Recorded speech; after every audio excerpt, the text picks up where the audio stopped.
Hello, আমি সেজুতি। আমি সৌভিক। তো রিসেন্টলি আমরা ধুরন্ধর 2 এর রিভিউটা করেছি। আই হোপ আপনারা সবাই দেখেছেন সেটা এবং এবং আপনারা সিনেমাটাও দেখে দেখে ফেলেছেন ফেলেছেন এতক্ষণে। একদমই।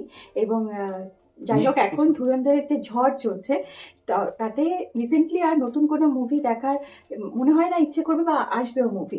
তো তার ফাঁকে কিছু আমরা ওয়েব সিরিজ আপনাদের রেকমেন্ড করতে পারি এবং যেটা আমরাও দেখলাম সেটা হচ্ছে টিভিএফ ক্রিয়েশনের অ্যাসপিরেন্ট সিজন 3। অ্যামাজন প্রাইমে এটা অ্যাভেলেবেল, হ্যাঁ 5খানা এপিসোড আছে এবং রাফলি আপনাদের 3 ঘন্টা সময় বিনিয়োগ করতে হ্যাঁ হবে এটা দেখতে। তো অ্যাসপিরেন্টসের সিজনগুলোর যে ফোকাসটা থাকে যে প্রিলিমস, মেইনস অ্যান্ড লাইফ। তো এখানে আমরা লাইফের উপরে ফুল ফোকাসটা হুম দেখতে পাবো এই সিজনে। ডিএম আবিলাস তার বিভিন্ন ধরনের প্রফেশনাল চ্যালেঞ্জেস, রাইভালরি উইথ মানে নেইবারিং যে ডিএম রয়েছে তার সাথে, এবং সে একটা এনকোয়ারির মুখে পড়েছে, আমরা লাস্ট সিজনে অলরেডি দেখেছি আর কি। তো সেটা কি ঘটলো এবং তার পার্সোনাল রিলেশনশিপ। বেসিক্যালি ডিএম আবিলাস সে অত্যন্ত লজিক্যাল মাইন্ডের অধিকারী, তার আইকিউ হাই, এটা আমরা অলরেডি জানি তার পার্সোনালিটির থেকে, সেটা পরিষ্কারভাবে প্রকাশ পায়। কিন্তু তার ইমোশনাল ইন্টেলিজেন্স কতটা, সে কি একটা হাই ইকিউ অর্জন করতে পারবে, এই কনসেপ্ট বা থিমের ওপরেই এই সিজনটা আমরা প্রধানত হ্যাঁ দেখতে পাই। তো এবার আমরা ভালো বা খারাপ দিকগুলোতে খানিক আসি। হ্যাঁ, সেখানে প্রথমেই আসে গল্পটি ভীষণ সুন্দর করে লেখা, ট্রু স্টোরি, মানে জিনিসগুলো সত্যিকারের হয়ে থাকে আর কি, এই ভিত্তিতে লেখা। এবং অ্যাক্টিং সকলের খুব ভালো। আহ, বেশ প্র্যাকটিক্যাল জিনিসটা, কোনো মানে এক্সট্রা কিছু করছে ওরকম নয়। যার যেটুকু অভিনয় করার সেখানে সে সেটুকুই করছে, বেশ ভালো। মানে স্ক্রিন প্লে, ডায়লগস, এগুলো টিভিএফ এর প্রত্যেকটা সিরিজেরই খুবই ভালো হয়ে থাকে, মানে তাদের অ্যাভারেজটাই প্রচন্ড হাই। হাই, তো সেটা এই এখানেও মেনটেন করা হয়েছে সেটা। এখানে আমরা একটা জিনিস দেখতে পাবো যে অ্যাডমিনিস্ট্রেটিভ চ্যালেঞ্জেসগুলো, যেমন একজন ডিএম এর সাথে আরেকজন ডিএম এর যে ওই কম্পিটিশন হয়ে থাকে এবং তার জন্য যে কিছু কিছু কিছু কিছু পলিটিক্স হয়, সেই জিনিসগুলো আমরা এখানে খুব ক্লিয়ারলি দেখতে পাবো।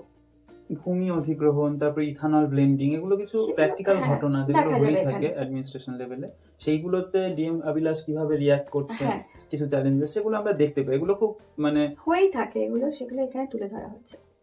এবারে যদি খারাপ দিকে আসি, খারাপ দিকে অ্যাজ সাচ খুব বেশি কিছু নেই, কিন্তু একটা জেনারেল ক্রিটিসিজম আমার অ্যাসপিরেন্টসের সিজনগুলো সম্পর্কে রয়েছে। সেটা হচ্ছে যে যদি আমরা কোটা ফ্যাক্টরি, হাফ সিএ এগুলোর উদাহরণ দিই, এটা তো অ্যাসপিরেন্টসটাও একই ধরনের একটা টাইপের সিরিজ ছিল, যেখানে আমরা এক একটা ক্যাটাগরি অফ স্টুডেন্টস, সেটা আইআইটি অ্যাসপিরেন্টস হতে পারে, আইএএস, আইপিএস, আইএফএস, আইআরএস এগুলোর অ্যাসপিরেন্টস হতে পারে, বা সিএর অ্যাসপিরেন্টস হতে পারে, এগুলোর উপরে টিভিএফ এক একটা করে সিরিজ বানিয়েছিল।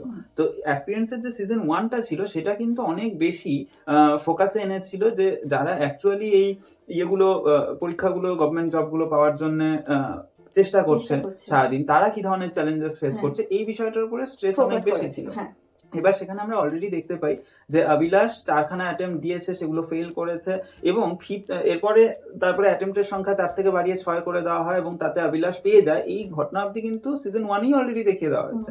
এবার সিজন 2 বা 3তে কিন্তু আর এই যে অ্যাসপিরেন্টসদের সেই চ্যালেঞ্জেসগুলো, এগুলো বলার স্কোপটা বা পরিধিটা অনেকটা কমে আসে। তা সত্ত্বেও যেহেতু অ্যাসপিরেন্টস এই ট্যাগলাইনের আন্ডারে ব্যাপারটা চলছে, সেম ছাতার তলায় চলছে, তো কোথাও না কোথাও গিয়ে প্যারালাল স্টোরি লাইন দেখানো হয়, যে একটা প্রেজেন্ট টাইম লাইন দেখানো হচ্ছে, একটা পাস্ট টাইম লাইন দেখানো হচ্ছে।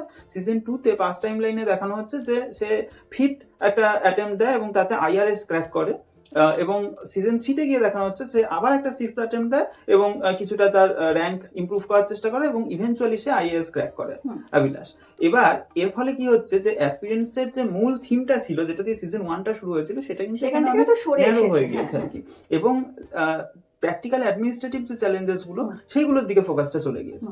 এটা অব্দিও একরকম চলে, কোথাও না কোথাও গিয়ে এই যে পাস্ট আর প্রেজেন্ট টাইম লাইন, এদের মধ্যে একটা কানেকশন আছে এবং সেই কানেকশনটা যথেষ্ট strong, there is no doubt about that. কিন্তু কোথাও না কোথাও গিয়ে এই পাস্ট টাইম লাইনটাকে জিয়ে রাখতে হচ্ছে just to bring everything in the মানে same theme of aspirants series আর কি। এবার সিজন 3 এর শেষে আমরা দেখতে পাই যে একটা খুব ইম্পর্টেন্ট ক্যারেক্টার, এই মানে ওভারঅল সিরিজটারই খুব একটা গুরুত্বপূর্ণ ক্যারেক্টার, আমরা তার সাথে ক্লোজ মোটামুটি, সে মারা যাবে, তাকে খুন করা হবে। এবারে ন্যাচারালি তার ইনভেস্টিগেশনের দায়িত্ব আবার ডিএম আবিলাসের উপরে আসবে, এবং এটা হচ্ছে সিজন 3 এর শেষের হুক। এর ভিত্তিতে সিজন 4 আসতে চলেছে, আসবে ইভেন্টুয়ালি। তো যখন সেটা আসবে ন্যাচারালি ইনভেস্টিগেশন মুখী হয়ে যাবে হ্যাঁ। গোটা ব্যাপারটা। তো অ্যাসপিরেন্সের যে মেইন থিমটা ছিল সিজন সেখান 1 থেকে সেটা অনেকটা থেকে সরে প্রচুর এসেছে। বিচ্যুত এখন হ্যাঁ। গল্পের যে আইডিয়াস গুলো রয়েছে। তো কোথাও না কোথাও গিয়ে মানে আমি কখনোই বলবো না এটা খুব সুন্দর একটা স্টোরি লাইন চলছে, ক্যারেক্টার্স গুলোই আমাদের খুব প্রিয়, তো কখনোই এটা শেষ করে দেওয়া উচিত না, কিন্তু কোথাও কিন্তু না কোথাও সেটাকে গিয়ে একটা অন্য একটা গল্প হ্যাঁ হিসাবে সেটা দেখানো যেতে পারে। নতুন ভাবে ব্যাপারটাকে হ্যাঁ। একটা সেপারেট নাম বা হুম। থিম নিয়ে শুরু করা উচিত, এবং অ্যাডমিনিস্ট্রেটরদের প্র্যাকটিক্যাল চ্যালেঞ্জেস গুলো কেমন হয় এটা সেটা নিয়ে খুব সুন্দর গল্প হ্যাঁ হতে পারে, একদম। খুব ভালো স্কোপ রয়েছে, কিন্তু এই অ্যাসপিরেন্স বিষয়টাকে হুম। কনক্লুড সেটাকে আর করতে হবে। টানা উচিত নয়। না হলে ব্যাপারটা জোর করে ট্র্যাক করা হ্যাঁ। হয়ে যাচ্ছে। তো এটুকুনি আমাদের মোটামুটি বক্তব্য ছিল। এবারে এই ওয়েব সিরিজ সম্পর্কে আমাদের যা মতামত সেটা আপনারা স্ক্রিনে রেটিংসে দেখতে পাচ্ছেন। তো আমরা যদি এই 5টা অ্যাসপেক্টের অ্যাভারেজ করার চেষ্টা করি তাহলে আমরা 7.6 out of 10. So thank thank you, you. Tata. Tata.